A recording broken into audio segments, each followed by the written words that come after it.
ঘরোয়া রান্নায় সকলকে স্বাগত। আজকে রান্না করব পালং শাক। পালং শাক নিয়ে নিয়েছি, পালং শাকের সাথে সবজি কেটে নিয়েছি, শিম, বেগুন, আলু আর পালং শাকের মোটা ডাঁটাগুলো আলাদা করে রেখেছি। এবার রান্না করে নেব।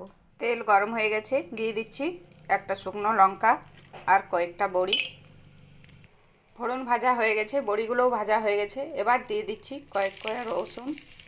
এবার দিয়ে দেবো ধুয়ে রাখা সবজিগুলো। এবার ভালো করে কষিয়ে নেব। দিয়ে দিচ্ছি অল্প একটু হলুদের গুঁড়ো, দিচ্ছি স্বাদ মতো লবণ।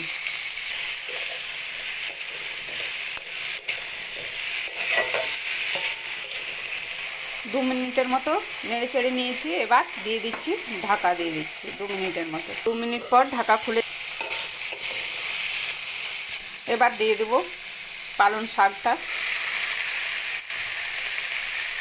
শাক দিয়ে আবারও 2 মিনিট ঢেকে দিলাম। 2 মিনিট পর ঢাকা খুলে দিলাম। শাকটা সেদ্ধ হয়ে অনেকটাই কমে এসছে। এবার সবজির সাথে মিলিয়ে দেবো শাকটা। এখন সবজিগুলো সেদ্ধ হয়েছে কিনা দেখ।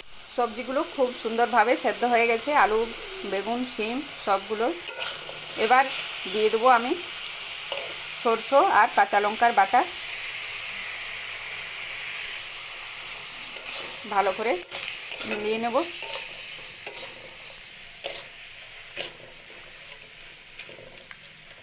দিয়ে দিচ্ছি কয়েক দানা চিনি।